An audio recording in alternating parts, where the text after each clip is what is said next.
Hello, boys and ghouls, and welcome to Two Horns Up, the horror movie podcast. We are your hosts, Matt, and I'm David. And we're going to be your guides through the world of horror films, past and present. And what we will be doing in this podcast is pick two movies with something that links the two together. It can be almost anything, basically. And we think that this will lead to a really interesting, some interesting pairing. It'll keep things from being predictable, I think. Today, we are going to start with, kind of a big one, Lovecraftian films. Obviously, Lovecraft is a big name in horror and sci-fi. Not really, but hasn't experienced a lot of success in the cinematic world, I would say, for a lot of reasons. Obviously, a lot of his works are pretty difficult to translate to film. You know, there's been a lot of ink spent as to why. Most of the Lovecraft adaptations that have been produced are, sort of low budget B movie kind of stuff. And as has been kind of commented on a lot, sort of usually the most effective Lovecraft movies aren't direct adaptations, but Lovecraftian movies. Basically, flicks that aren't based on any of his works, but they evoke some of his themes. So, for example, The Thing and Alien are two big examples of that. Two movies that aren't usually associated with Lovecraft. When I first read, Lovecraft being linked to those movies, it was a big surprise for me. But then I read more about it and I saw the connection. And today we're going to be covering one of each. So one actual Lovecraft adaptation, though it's really more of a combination of two of his stories, and one film that's more sort of inspired by Lovecraft and echoes some of his themes, but isn't a direct adaptation. The Lovecraftian flick will be 1994's In the Mouth of Madness, and the direct adaptation will be 2001's Dagon. So basically what we'll do is talk about each movie separately and then get together at the end and decide which one we think is better. If either of them are better. If one of them is better than the other. Who knows? So let's start off with In the Mouth of Madness. This was a John Carpenter flick. He was kind of in the tail end of his career here. This was after his 70s and 80s glory days. It was around this time. His track record in the 90s wasn't great. We saw stuff like Village of the Damned and that movie with Ghost of Mars. He did Escape from LA. But I think he had a couple gems, one of which is this one. And also, I also like John Carpenter's Vampires, but that's for a different episode. I hadn't seen this flick before, but I'm glad I did, because I do think it's a bit of a hidden gem. Did you like it? Yeah, I saw this film about 15 years ago, and I saw it again for the show, and it holds up. It's interesting to see Sam Neill, fresh off Jurassic Park, going into the Mouth of Madness. Yeah. It's after that movie, he was really a bona fide star, I would say. So it was a little surprising to see him taking on this project so soon after that one. But of course, it wasn't the first or the last time that he was involved in a horror production. He was in Event Horizon, Possession. He was also in one of the Omen sequels, The Final Conflict. He played the adult Damien. Actually, there's a lot of talent in this movie. Jürgen Prochnow was in it. who some might know from Dune and and of course the infamous House of the Dead. David Warner was in it. There was somebody in it who I definitely recognized. I hope you're going to name. Well, are you talking about the Paperboy by any chance? No, not the Paperboy. Charlton Heston? No, we all know Charlton. Oh, is it Vigo? It's Vigo. Yeah! I noticed that. I noticed. Yes. He sits on a throne of blood. Yeah. And he's also in the mouth of madness. Yeah. Yes. I saw he was one of. Okay, there's some gun wielding townspeople in this movie, and he plays like the head townsperson kind of. And I saw him, and I was like, "Is that him?" And then I looked it up, and it is. I didn't even look it up. I knew that guy. Okay, His name is Wilhelm von Homburg, and this is one of his this is one of his lesser known roles, but yeah, that was cool. And also, I'm glad I stuck around through the end credits, because I wouldn't have found out that Hayden Christensen is in this movie in his first film role as the Paperboy at the end of the movie. If you guys don't recognize the name Hayden Christensen, he played Anakin Skywalker in the prequel trilogy. So that was an interesting tidbit. Something else about this movie, it's part of what John Carpenter has called his Apocalypse trilogy. This was not like... it doesn't seem like he's set out...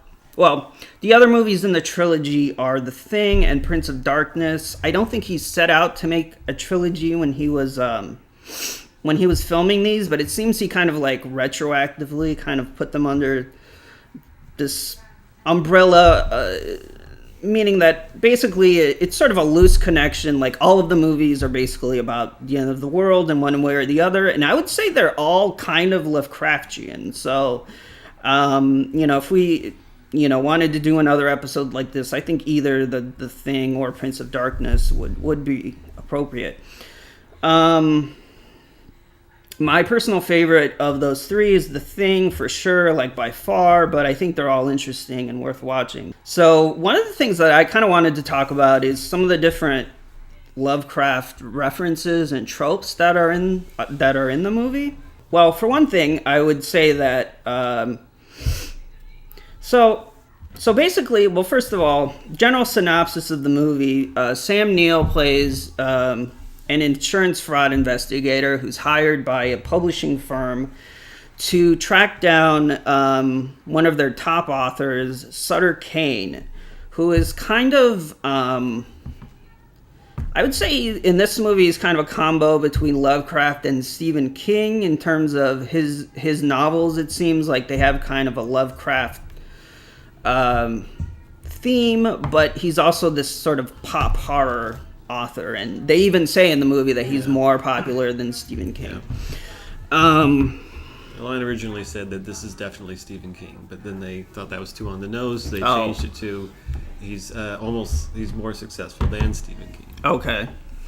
But definitely it seems like his writings in the movie have a lot more to do with Lovecraft than King, though of course King was also inspired by Lovecraft, but that's another story. So anyway, so nobody knows where this author has gone. Sam Neill finds out.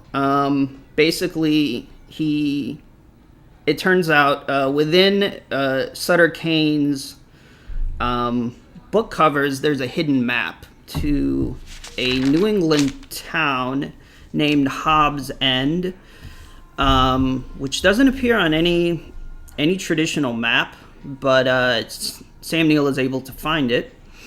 Another Lovecraft connection is those creepy, like, small New England towns, and I think that town is definitely made to evoke that setting.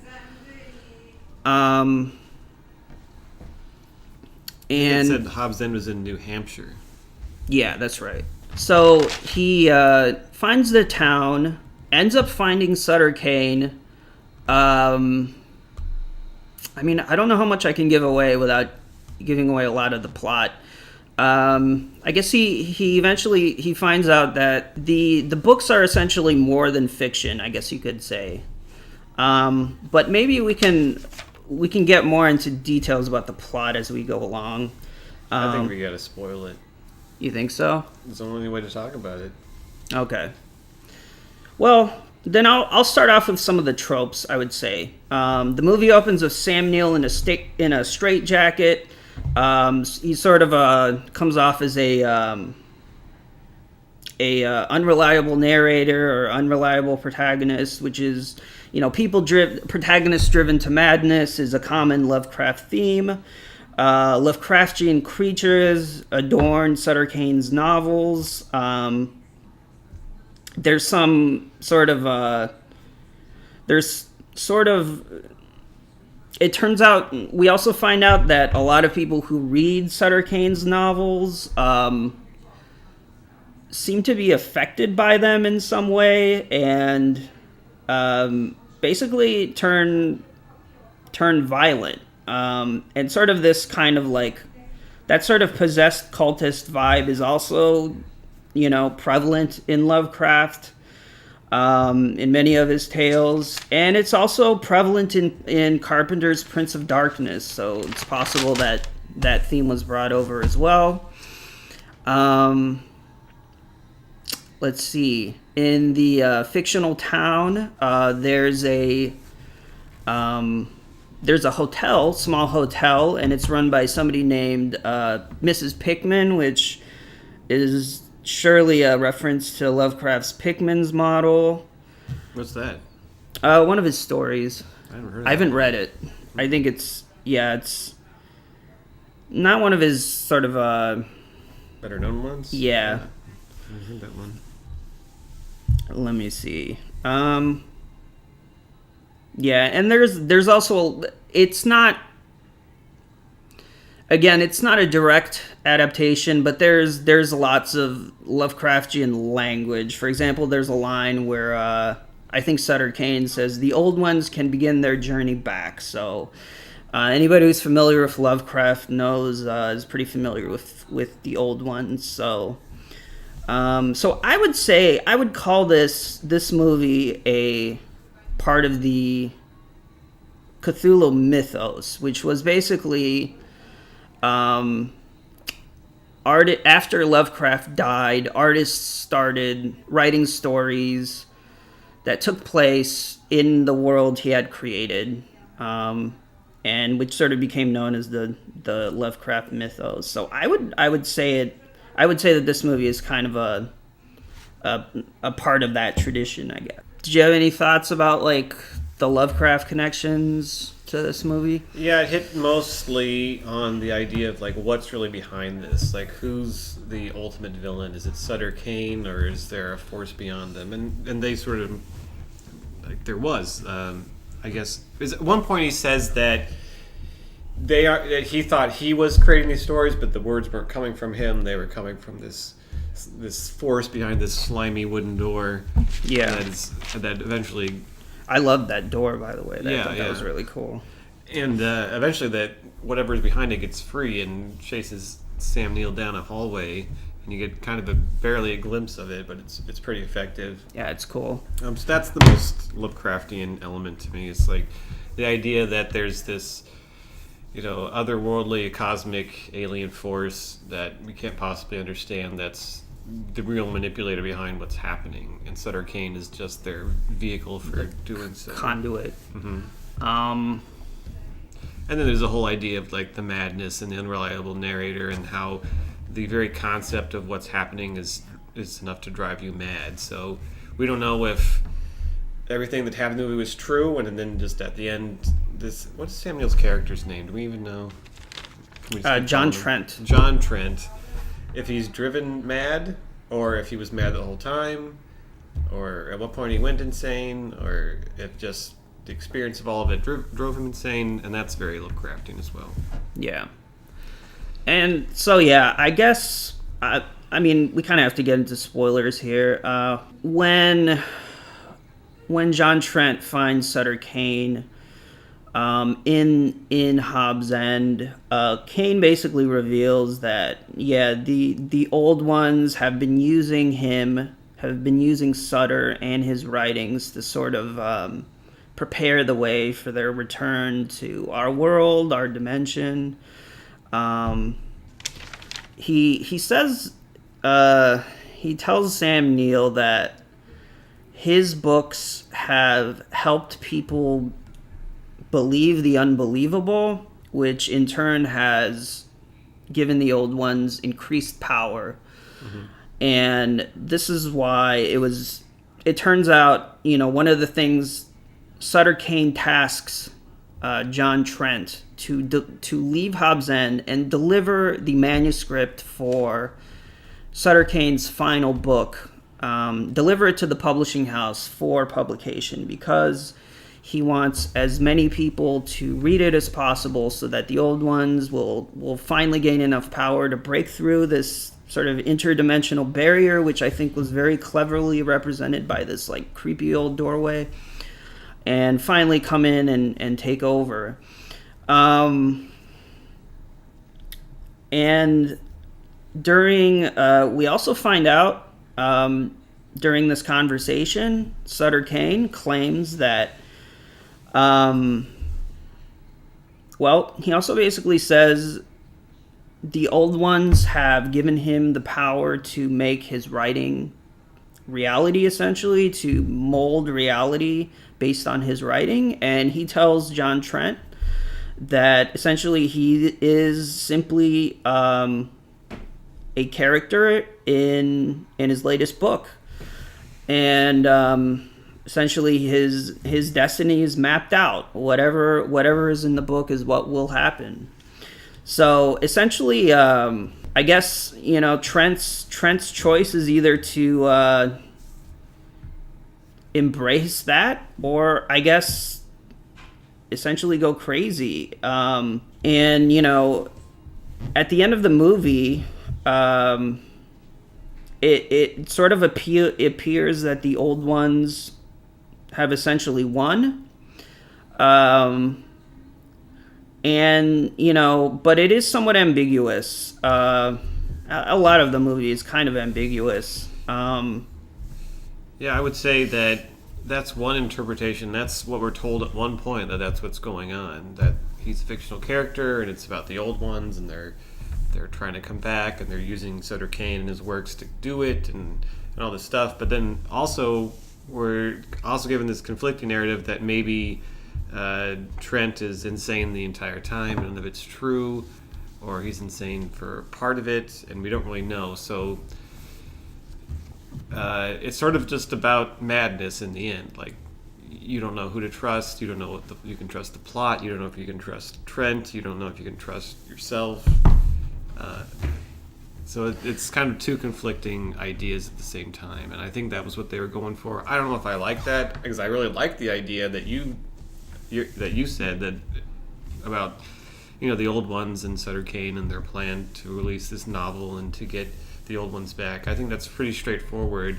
I think the madness angle, which I think overtakes it, is kind of too open to interpretation, which some people might be into that. I was kind of happy with the Sutter Kane version. What do you think? I like that they kind of both work together. I think, to me, there was a lot of sort of meta stuff in this movie that has sort of become commonplace almost in genre film, but not so much back then. For example, there is Sutter Kane's final book is called In the Mouth of Madness. Not only that, but it turns out there's a filmic adaptation of the book in the movie, also called In the Mouth of Madness. And at the end of the movie, we see Sam Neill goes to see the flick. I'm assuming that the movie within a movie, how do I put this? That essentially the movie that Sam Neill is watching is the movie that we just watched. I did sort of enjoy that. So yeah, I think that there's a lot going on in this movie. I think it takes more than one viewing to really absorb all of it. Especially all of that sort of meta stuff. There's a lot in this movie for writers, I think, which is partly why I enjoyed it. I think if you're a writer of any sort, really, there will be some things in this movie that will get you thinking. So yeah, there is again. So I think there's even more going on than the Lovecraft stuff and the sort of the nature of madness. There's also this stuff about like narrative and media. I don't know. I think this is a really smart movie. Actually, I think it. I think that it should have been a bit longer. There seem to be some like narrative jumps where we sort of jump forward in time, and I don't think that what happened sort of in between was really sufficiently explained.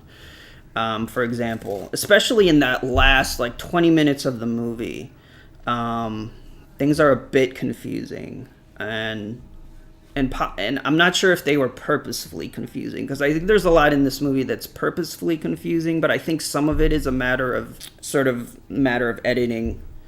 There should have been some ideas that could have breathed a bit more, but in general, I think it's I would definitely recommend this one. What about you? Yeah, especially it's one of the more underrated movies. I don't know how it flew under the radar. I was definitely alive when this movie came out. I had never heard of it until like 10 years later when I tried to watch it. Yeah. And I'm actually not a huge fan of John Carpenter. I don't have anything against him, but he just hasn't produced a ton of movies that I'm really into. The only movie of his that I really like was The Thing, and then there's, a couple that I like. He did The Hills Have Eyes, right? No, that was Wes Craven. Oh. I thought when it comes to Carpenter, I thought Prince of Darkness was interesting, but also kind of goofy. Sets up a lot of really.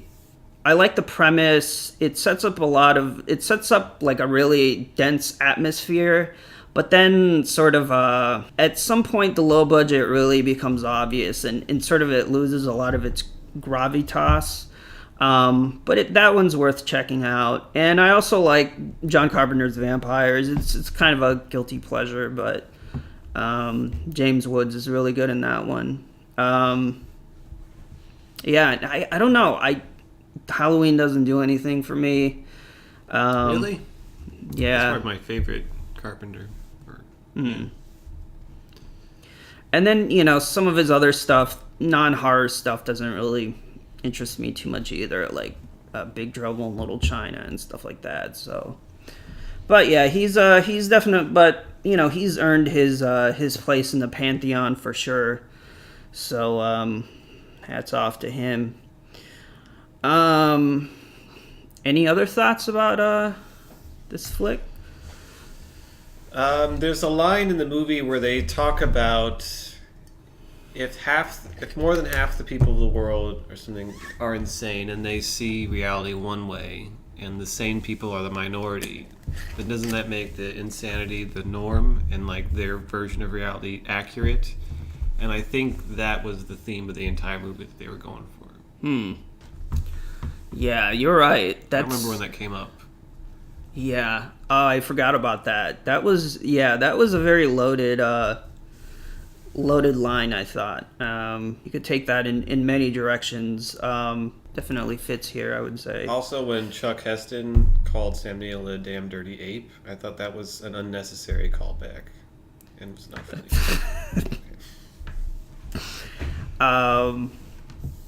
Yeah, there's also, I gotta bring up somebody, a cast member I didn't mention, Julie Carmen, who plays. She is an employee at the publishing firm, Sutter Kane's publishing firm, who actually, her character's name is Styles. She goes along with Sam Neill to try to find Kane. Sort of stays in Hobbs End. Does not escape with Neil, and when Neil leaves Hobbs End and goes back to the publishing house, they tell her that she essentially never existed. I'm not sure exactly what to make of it. My thought is perhaps what I think is she did work at the publishing house, but Sutter Kane, basically she sort of becomes Sutter Kane's, I don't know, assistant or something. I think perhaps he wrote her into the novel and essentially retroactively erased her from reality, or at least, I don't know, that's one interpretation. Our reality. That really, I didn't quite know what to make of that. There's also, we find out, also when Sam Neill goes back to the publishing house, there was a huge time jump between when he entered Hobbs End and when he came back. I'm not exactly sure why. Yeah, after he gets out of Hobbs End, the movie kind of meanders, and it's not quite sure how it wants to end.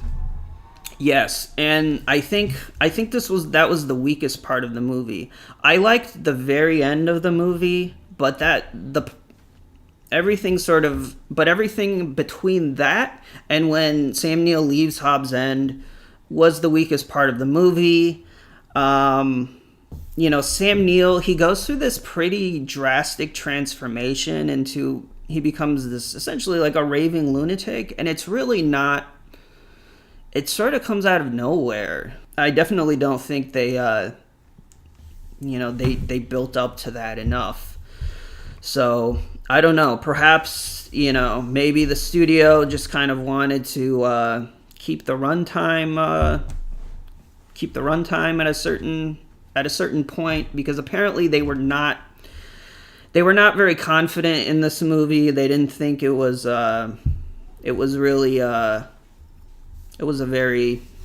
it would hit with general audiences, and it didn't. It's pretty friggin' niche. People like us will, there's a lot in this movie for us, but I think for, a general audience, I think this would be pretty baffling. Also, I did want to mention there's a lot of cool creature effects and like prosthetic work in this movie. It's all done by K&B Effects. Mm-hmm. I noticed that on the opening credits, I saw a name on visual effects, and I saw the name Gregory Nicotero. Do you know who that is? Yeah, he works on Walking Dead now. I wasn't even sure it was the same guy, but it makes is. Sense, yeah. Yeah, he's worked on a lot of stuff. Walking Dead is the only thing that comes to mind now, but I'm not sure if did he work on Evil Dead, the original Evil Dead? I don't know if he's that old. He's worked on a lot of 80s and 90s horror movies. I know that. So he had a pretty big resume even before Walking Dead. Yeah, and there's a scene where when Sam Neill is escaping from Hobbs End, and he's being chased through this kind of strange, like, interdimensional corridor by these Lovecraftian creatures, and it's sort of, we only sort of get glimpses of them. It actually really reminds me of the scene from Hellraiser where Kirsty, it's the scene where she's in the hospital and she opens the box and the wall opens, and then she starts walking down the hallway, and that creature is kind of down at the other end, and it starts chasing her. I thought this scene was very reminiscent of that scene in Hellraiser. But yeah, so Sam Neill is being chased down this corridor, and we see what it sort of looks like, this wall of like Lovecraftian creatures. I thought it was really well done. It kind of looks like this is just mass of like grotesque stuff. I liked it, and I think they probably, the editing in that scene is very quick. You sort of barely get a glimpse of them. Yeah. But I get a feeling like if they had lingered a bit longer on some of those creatures, that the effect probably wouldn't have been as. They were very judicious in not showing too much of the creatures. And I think it was the right choice, and for the most part, the creature effects were quite good in this movie. Yeah, and also Vigo from Ghostbusters 2 is in it. I still can't believe that. Another actress I want to break up is, did you mention the actress that ran Pickman's Hotel? Do you know her name? No. So that actress, people have seen a lot. Jerry stole her marble rye in Seinfeld. She was Happy Gilmore's grandmother. She was basically played an old woman for like 50 years. I don't think she was ever not an old woman. She just came out of the womb that way. All right. I'm pretty sure she's still maybe she's still alive. I don't know.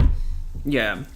I mean, part of the reason I also like this movie is because there's a lot of I'm a 90s. I grew up in the 90s, and this movie feels very 90s to me. There's Sam Neill. I kind of just I link him to the 90s because of Jurassic Park, and I don't know. It feels very much of that time. So I will probably be trying to include as many 90s horror flicks as possible, just because I like that era. You know what I noticed about his character is that his character kind of acted like a cliched Stephen King character, and at first I thought that was like the story of the movie, but then I realized, like, because he is a character, or at one point they say he is, that if that was intentional, because he's always like, I don't know, but he just acted like a character, like a kind of a generic Stephen King character. Oh, that's interesting. I don't think I'm familiar with King enough to notice things like that. I think the only thing I've read by him, I mean, I've seen a good amount of King movies. I think the only King book I read was The Shining. So maybe some closing thoughts on In the Mouth of Madness? I would say if you have any interest in seeing Lovecraft on film, to watch it, because just out of like the most Lovecraftian films, I'd rank this among like the top 5. Yeah, I agree. Like there's some scenes in it that are just worth watching the whole movie for. That just sell the whole thing. Yeah. Yeah, I would agree. It's one of the best Lovecraftian movies I've seen. I think it evokes some of his sort of ethos very well. Also, really quick, I thought Jürgen Prochnow as Sutter Kane should have been in the movie more, considering he was such a central character. I really liked him in this movie. And his silly haircut. I don't know, but he didn't have a lot of screen time. But then again, maybe that was for the movie's benefit, to sort of keep the mystery of this character, because he is a very, very mysterious character. You never really find out how exactly did he become linked to the old ones. Just. I still think you're taking that interpretation of it at face value. We don't know if any of that is real. The movie is essentially about madness and what is real and what isn't real. So like Sutter Kane's speech he gives that explains it, we don't know if any of that's true. Like, it could all be fake. It could all be, like, they even say, like, just from reading his work, like, people could just hallucinate all kinds of crazy stories. So it could just be, Trent reads one of his works and he hallucinates the rest, and none of it's real at all. I guess one thing that made me kind of take a lot of this as face value was the ending, and the fact that at the ending, what appears to be happening is that sort of Sutter Kane and the old ones have succeeded, because it appears like the world has it. I think because of the budgetary limitations, they weren't really able to portray this as well as they could have. But it seems like Sutter Kane won, and that the world has basically been plunged into madness, and people are murdering each other. Why would Trent see himself in the movie? Our narrators are unreliable. We don't know any of this is really happening. The whole movie's about not knowing what's going on. And even at the end, when the credits roll, we still aren't quite sure. No, that's true. So I'd say the madness and the questioning reality and wondering what's real and what's not is the overarching theme of the movie. Yeah. I mean, yeah, certainly. I guess maybe I think because Lovecraft stuff is meant to be taken at face value. I think I'm looking at this movie through the lens of Lovecraft, maybe, but I think there's a lot more to it than that. You know, the Lovecraftian stuff is part of it. It's certainly an homage to him, but there's a lot of other stuff going on here. All right, so I think we're gonna move on to our second selection of today. Very different movie. This one's more of a direct adaptation. Probably one of the more faithful of the direct adaptations that have come out. This is 2001's Dagon. I hadn't seen this one before. I had heard that was one of the better adaptations, so I thought I'd give it a shot. It's directed by Stuart Gordon, who's kind of become a sort of the king of low budget, loose Lovecraft adaptations. I'd say this one is more faithful than his other ones, which were Reanimator, From Beyond, and Castle Freak. Reanimator and From Beyond are pretty, every horror fan knows those. Castle Freak is a little more obscure. That one came out in the 90s. I believe it was based on the Lovecraft story The Outsider. And I also wanted to add that he directed Robot Jocks. I don't know if you've ever seen that one. This was a favorite of mine when I was growing up. They used to play it on like Showtime all the time. It was basically like a mech movie before that sort of became its own genre. So definitely this guy is kind of a B-movie legend. And I would say this is a pretty good B movie. It's sort of it's kind of a combo of, it's called Dagon. It's really more of an adaptation of Shadow over Innsmouth, however, with the setting changed from Lovecraft's typical like sort of a New England setting to Spain, which is where the movie was filmed. Most of the cast is Spanish. So it is kind of a dramatic change, but I think it works. The town really, I think they did a good job in establishing that Lovecraftian atmosphere, at least in the beginning of the movie. Kind of this small mist enshrouded coastal town. What did you think of this movie? I actually enjoyed it more than in The Mouth of Madness, probably because I'd seen in The Mouth of Madness before. So it was really interesting, and it starts out fairly cheesy. It feels like a movie that was made in 1987, and I think it's, no offense, but I think it's because like Spain doesn't have the kind of budget that Hollywood does in the U.S., so it feels kind of like an older movie. And it starts out fairly cheesy. The hero is obviously James Rolfe, the angry video game nerd. And if you watch this movie, you'll know exactly what I mean. But it gets really serious. Like, it gets pretty dark. And, like, it gets complicated. And there are some scenes that are really disturbing. Like, I was watching it with my girlfriend Monica, and she couldn't watch some of the scenes. And then, I don't know, I could watch them. I was kind of like, this is really hard to watch. There's, like, really scenes of like some intense torture going on towards the end that are really hard to watch. Oh, yeah, you're right. That are just like something that I haven't really seen anywhere. So it's kind of a weird mix, because you start the movie thinking like this is going to be kind of a cheesy B-movie romp, and then it kind of evolves into something else, and then it gets really dark, and so you're kind of all over the place. But in the end, like, I think it's very good. It's a pretty good adaptation of Shadow over Innsmouth if it were in Spain. Yeah, it hits all the Lovecraftian notes. It's all in here. Like, it's a pretty complete package. Yeah.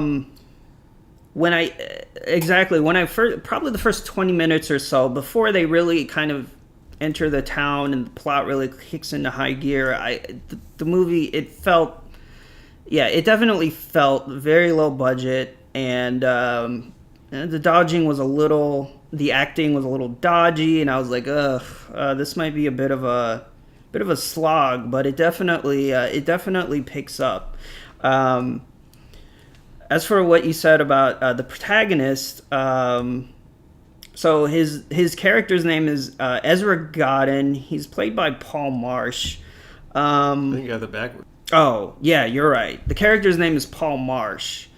And his name sort of plays into the plot, or is sort of significant in the plot, so I'm glad you pointed that out. As I wrote down while watching it, he's a cartoonishly incompetent Nebbish.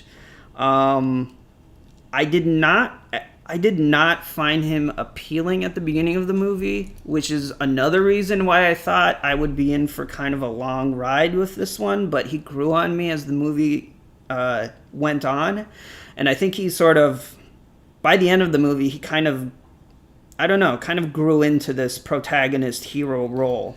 Yeah, I feel that happened with all the characters. Like, his girlfriend, whatever his name was, like, all the characters, like, seemed kind of silly at first, but then became much more of their own and very serious towards the end. Yeah.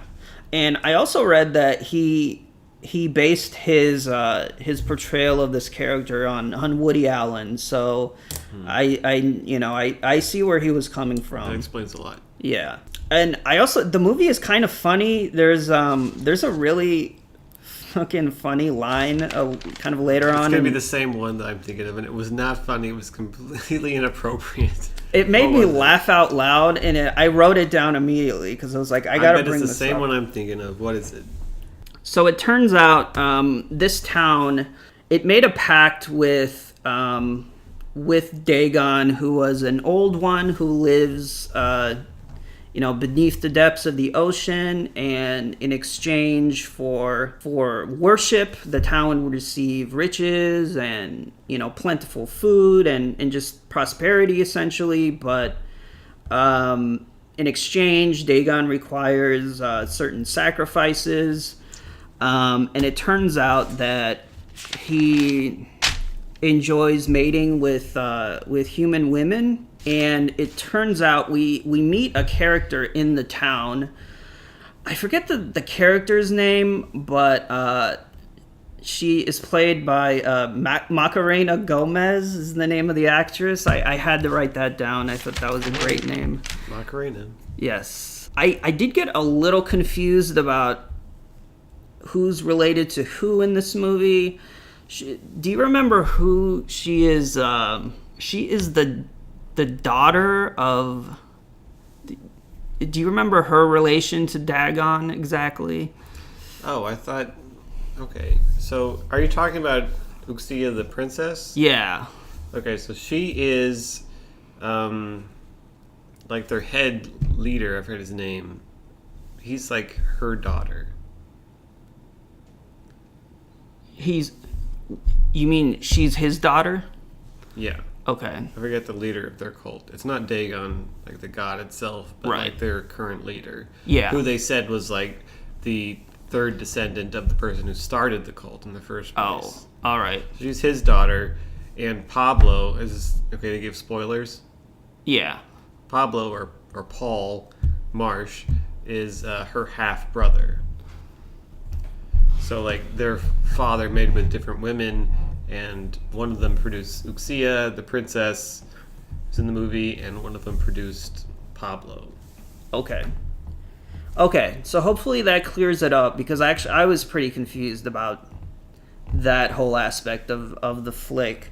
I also wanted to add that Macarena, Ms. Gomez was really stunning. But so the line that I had in mind, okay, basically goes somewhere like this. It's the princess and Paul, and they're talking. And she tells him, "Until you came, there have been no sacrifices for a year. Dagon needs her." And Paul says, "Fuck Dagon." And she says, "Yes, and their child will be immortal." That was hilarious. That's what I was thinking of. That's the line that you think is hilarious that took me out of it. It's like, that's too stupid. Come on.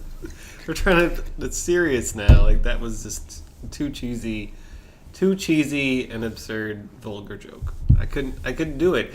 But that is, I think, the line where people watch this movie where it's going to be divisive. 50% of people are going to split one way and love it. 50% of people are going to split another way and not like it, hate it. Yeah. So, long story short, the movie is worth watching for that one line. Let's just see how you feel about it. Where do you stand? Pick a side. Yeah, exactly. There's not quite as much to talk about with this one as with In the Mouth of Madness. I will say with In the Mouth of Madness, there are some really, really good creature effects in this movie. I'm not... Some bad CG effects. Yes, there is one shot in particular which almost sort of ruined the movie for me. Like, I thought for the most part they established the tone and they stuck with it pretty well. There, for the most part, for the most of the movie, there aren't any really like shark jumping moments until this one scene, which I'll get to in a second. But I did want to say the prosthetics and that stuff was really well done. Essentially, we find out that as a result of their pact with Dagon, the townspeople have been transforming into aquatic creatures, and they're sort of in different stages of their transformations. Some are more like severe than others. The three examples that really stick out to me are the princess, who essentially has like tentacles as legs, gets around in a wheelchair. That was a great effect. The reveal of that was great.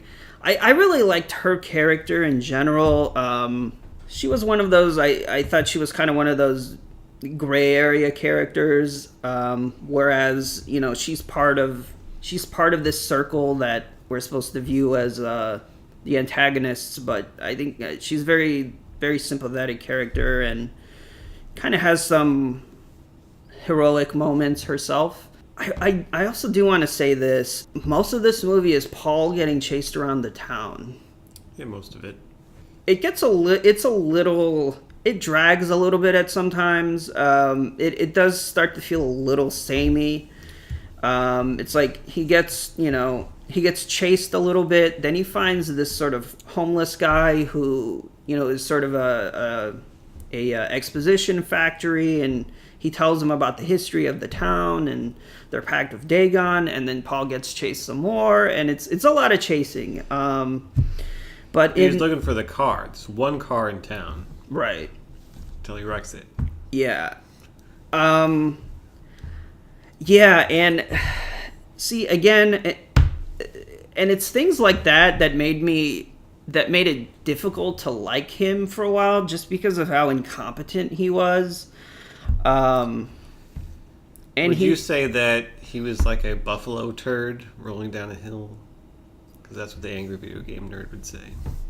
And I'm pretty sure that's the angry video game nerd. I would say so, yeah. Yeah. That's what Paul was for most of the movie. In the midst of this chasing, he very stupidly runs into this like empty house, and like it was pretty. That was after he wrecked the car, and yeah. I was thinking, after you wreck the car, these people who can barely walk, he should just have booked it east. Yeah. I didn't understand why he would go into this. He essentially went in there to be cornered. Yeah, because they can't chase him. Like, even he had like a sprained ankle or something, so he was kind of slow, but he was still faster than these fish like people. Yeah, because a lot of them are on crutches slow. Because they don't really have feet. He wrecked anymore. their one car. They made the whole movie for a lot of part was like him trying to get to the car because it was the only car in the village, and he could use it to get out of the village. But then he wrecked that car, so now no one can get out of the village unless they walk. And he was still faster than most of the people, so he could have just, instead of going into some kind of house and hiding, he just kept going west or east until like it's getting away from them. So that was like, I was kind of frustrated with James at that point. Yeah. Seriously though, I would love to see AVGN in this movie. That would have been, I would have loved to have seen him cursing out the fish people. Just this, he sort of did. Like, that's why it wasn't just the look, it was like the language. Like, he was kind of there with fuck Dagon. Like, it was him. I guess you're right. I wonder if James Rolfe has seen Dagon. It makes you think. He needs to see it. Yeah. Real quick. Also, Paul wears a Miskatonic University sweatshirt, which is another Lovecraft reference. So he runs into this house. It's a cool scene. It's empty. It's sort of flooded. The water kind of goes up, to your thighs, and there's this sort of weird kid inside who starts screaming.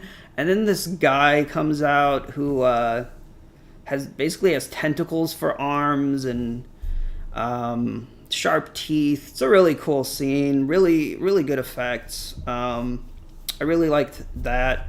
I also really liked the father of the princess, who is sort of the cult leader.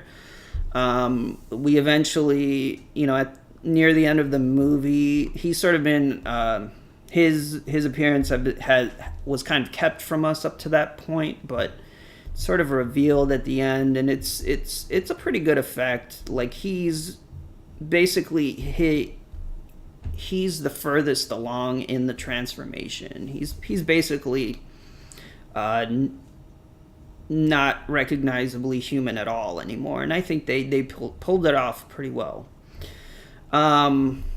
Now, that CGI scene, which really should not have been in this movie, I think it took a lot away from it, was he initially entered the town with his girlfriend, who gets lost. Well, they separate.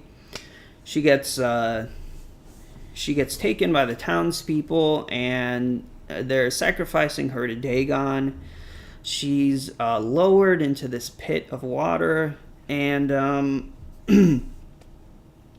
basically we see what apparently is Dagon come up out of the water and grab her and drag her down, and it's just a terrible effect. Perhaps they felt like they needed a big creature shot to sort of cap off the movie. I think a lot of filmmakers think they need that. A lot of the times when that happens, it takes a lot away from the movie because they just don't have the resources to pull it off. This was definitely a case of that, I would say. Yeah, it was not great, and like, it didn't just hold up. So we just have to suspend your suspension of disbelief to appreciate the movie for what it is at the time it was made. Yeah. I thought what they should have... The movie opens with basically a dream sequence of Paul swimming underwater and essentially finding the doorway to the resting place of Dagon. It was a very good scene, and I think they should have essentially left it at that. Just keep the mystery, sort of keep the sense of awe about this being, which I think would have been much closer to what Lovecraft probably would have wanted. Because as we know, his ethos was essentially to try to communicate the indescribable, essentially. I also about the ending. So basically, Paul's girlfriend is taken.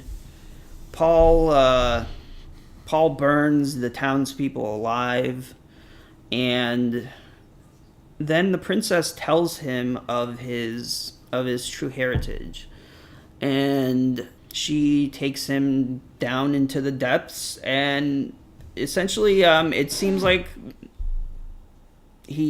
I think the suggestion is that basically he completes his transformation, which is his destiny, I guess. And as she puts it, they essentially end up together under the sea.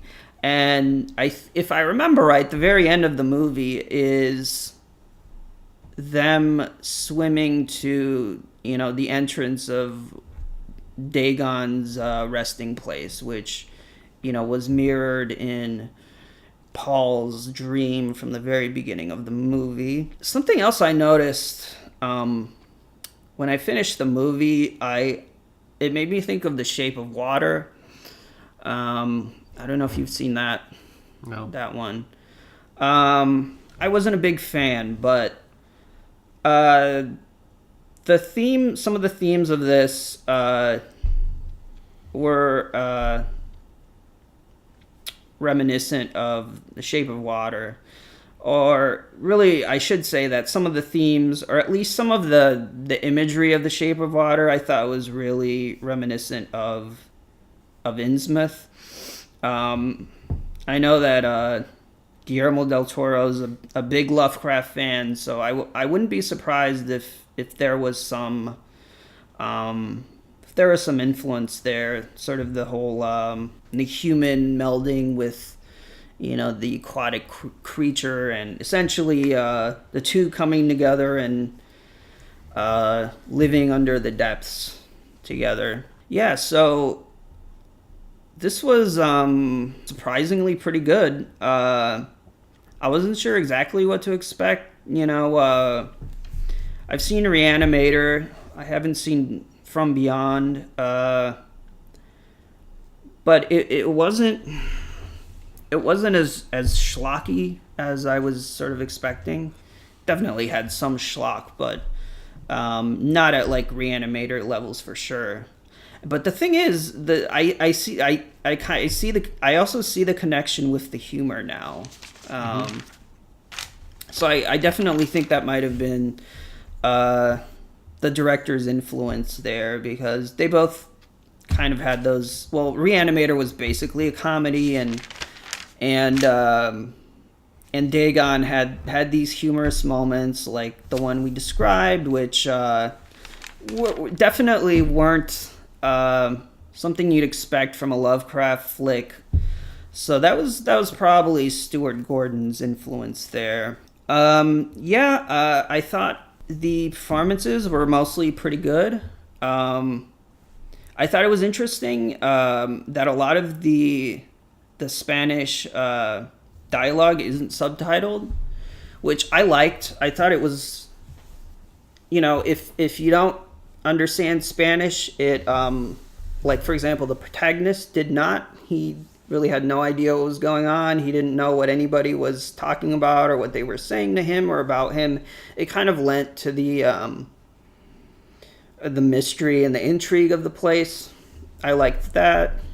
I thought the princess was. I really liked her I really liked the character. I liked her performance. I thought she was my favorite performer in the flick. I liked the old man who Paul finds, who kind of tells him about the town. I thought he was a pretty interesting character. I liked the flashback scenes. Those torture scenes that you mentioned were really good. Yeah, they're pretty especially rough. A spoiler. The old man is one of the victims, and his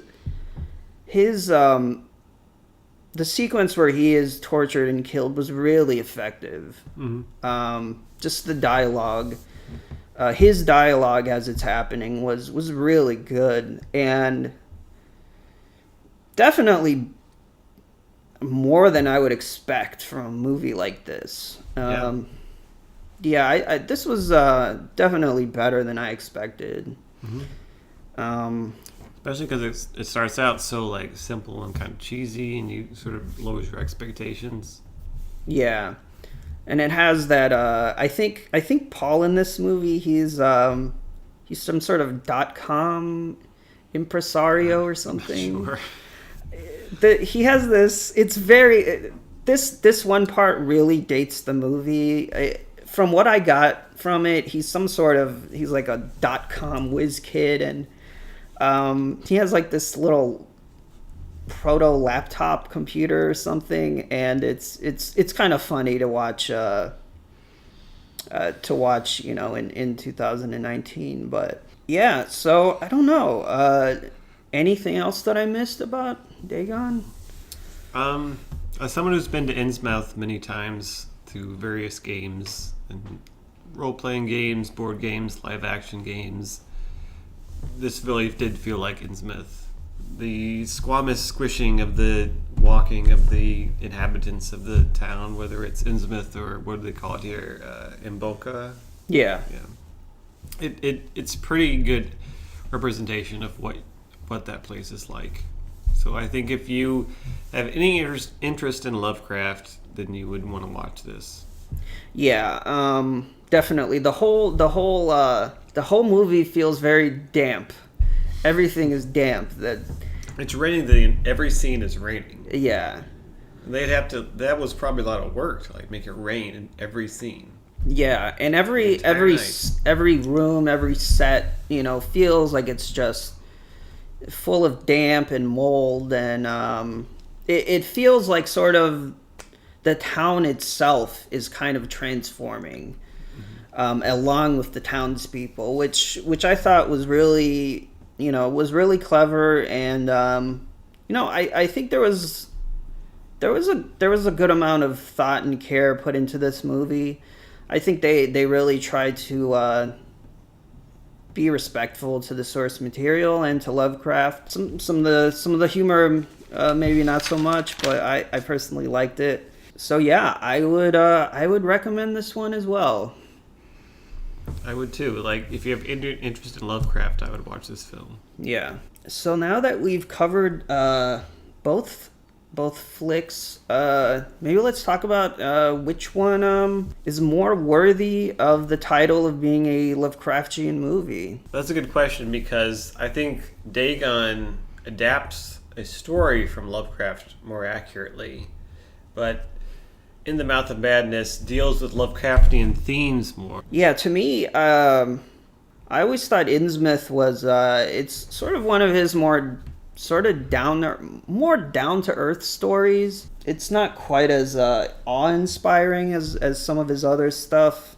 I think when most people think of Lovecraft, they think of his sort of more cosmic ideas, some of his more cosmic stories. Call of Cthulhu is the most well-known, of course. But Lovecraft also did have this preoccupation with the sea. Apparently he was very afraid of it. So it's been written that might have been an inspiration for Innsmouth. So I would give it to In the Mouth of Madness as well, because it communicates the parts of Lovecraft's ethos that are like most essential to him, I would say. Mm-hmm. So, and I would agree with people who say the best Lovecraftian stuff is the stuff that isn't directly based on his works. So, you're In the Mouth of Madness, you're Aliens, you're The Things. Although Dagon is definitely a bright spot in the direct adaptation category. Mm-hmm. And there haven't been a lot of bright spots, to be honest. Lovecraft hasn't been treated very well in the cinema for a lot of reasons. He's very hard to adapt. Also, to really I think there seems to be a fixation on Innsmouth adaptations. I think because they are easy, it is an easier story to adapt. I think to have a more direct adaptation of some of his other stuff would require a much bigger budget. We got very close to one with the At the Mountains of Madness adaptation, which was going to start production a few years ago, but it was sort of canceled at the last minute. Yeah, they didn't think they could make money with their rated R. Exactly. I think Del Toro was directing it. James Cameron was producing. Apparently, the sticking point was that R rating, and Del Toro was really pushing for it. I don't think it was really necessary. I think he could have budged on that. I don't see why a Lovecraft movie has to be R rated, really. But maybe one day. I hope we'll get one day we'll get like a prestige, high quality Lovecraft movie, but we'll see. So I guess that'll wrap up the inaugural installment of Two Horns Up. We hope you've enjoyed it. We've enjoyed it. I think we've picked two pretty good movies, and we recommend both of them.